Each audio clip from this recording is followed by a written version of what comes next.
Okay, the first thing I need to say is with any video like this, it's always key to understand that this is just a guide. If don't get mad at me if you say, hey, there was something on the final that was not what it was described in here. This is just a general overview on how I broke things into categories. So just to make you understand kind of what I mean when I say calculating limits algebraically, that calculating a limit algebraically would be a limit would be finding a limit as x approaches 3 either from the right hand side, and then it would have like something, x squared plus 3x minus 2 over x plus 4, something like that. I don't know. That would be kind of silly because it wouldn't be very interesting to do. So, go back and find problems though that practice these types of things where they look like this. And refresh, make sure you refresh. What does it mean if you get 0 over 0? Solve algebraically. What does it mean if you get a number over 0? That's big little. So kind of just go through and make sure you remember all the big ideas. So there's 3 limits algebraically. Then limits from a graph. Well, that just means I'm going to give you a graph that might have circles and holes, whatever. Let's say this was at the limit at 2. We'll say, what is the limit as x approaches 2 from the left? And of f of x. And you'll have to say, as we're coming from 2, let's say this y value is 7, and this y value down here is negative 1. So as you come from the left, that would be 7. The limit as x approaches 2 from the right, that'd be negative 1, right? So it's those limits from a graph, okay? So now, next, what is the next thing?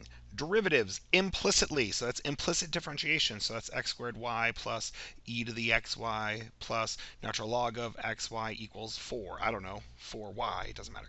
So, so it's just recognizing you're not solving for y. Leave it alone. Just take its derivative. So the derivative of this would be 2x, leave the y alone because it's a product rule. Oop, my pen is not happy, apparently. Let's fix that again. 2x y plus x squared dy dx plus e to the xy times the derivative of the inside. So derivative of x is 1. Leave the y alone plus leave the x alone. Dy dx plus natural logs. That's 1 over the stuff times the derivative of the inside. That's an xy. So therefore that's y plus x dy dx from the product rule equals derivative of 4y would be 4 dy dx, right? Then you're going to have to solve for dy dx. So you have to distribute, right? So this is solving implicitly. This would be way harder than what I give you on the test, but on the final. But that's the idea. Okay. So review that if you need.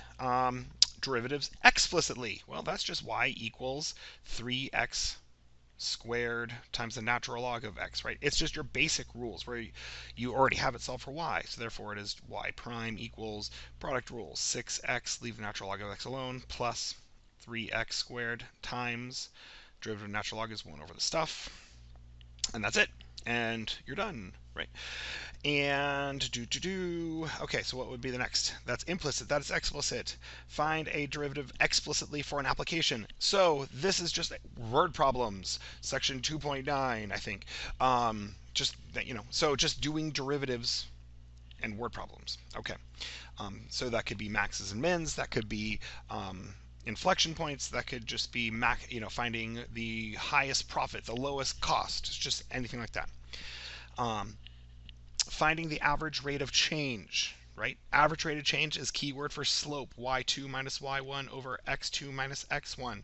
Remember, that's coming from like way back in section 2.1 where we were learning the difference between instantaneous rate of change and average rate of change. So there is one average rate of change problem in there, and it's just slope.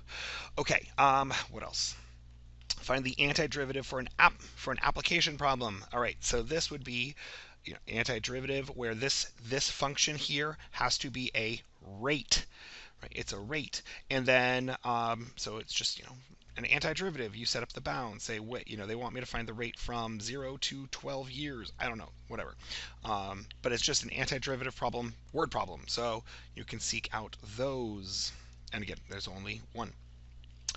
Determine the interval of increase, decrease, concave up, concave down. Okay, this was where you took your first derivative and made a number line, and you would find all your critical numbers, and you'd say, okay, I've got a critical number of 2 and a critical number of 7, and then you would test your intervals. You would sub in a number on your first derivative, say, oh, negative, positive, positive.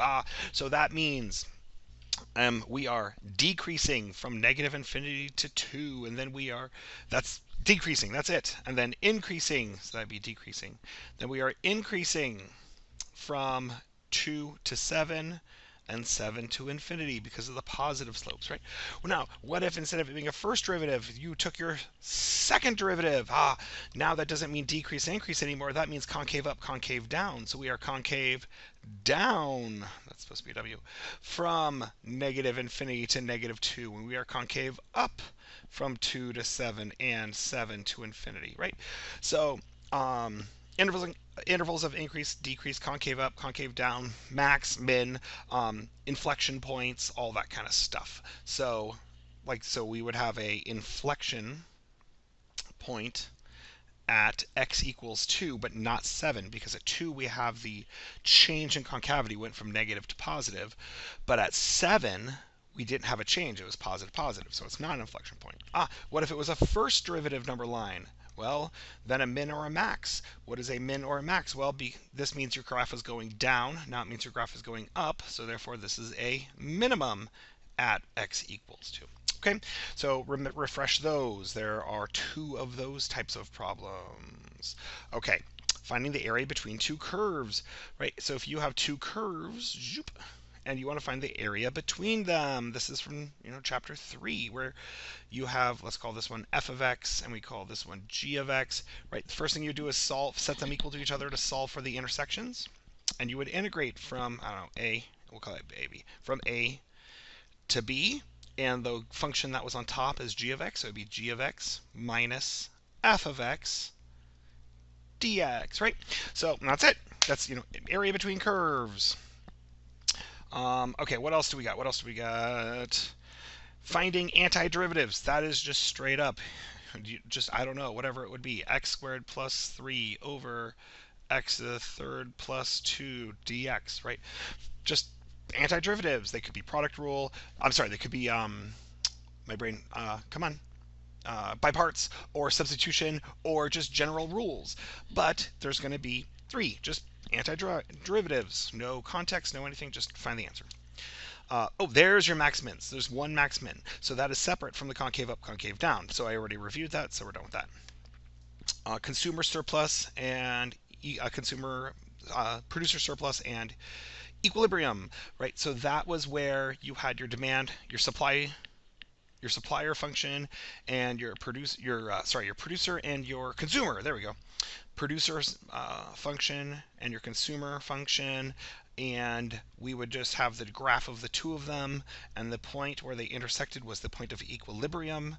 And then if we drew a line and made that box, we would say, okay, so one shaded area was the consumer surplus, one shaded area was the producer surplus. So there's one of those problems. And then finally, marginal. So it could be marginal profit, marginal cost, marginal, I don't know, turtles. Just marginal. If you need to, go back and review what that means, but the concept was relatively straightforward. Just it's the cost to produce the next, if it's a marginal cost, right? How much does it cost to produce your next item going from the 30th to the 31st? What is the marginal cost?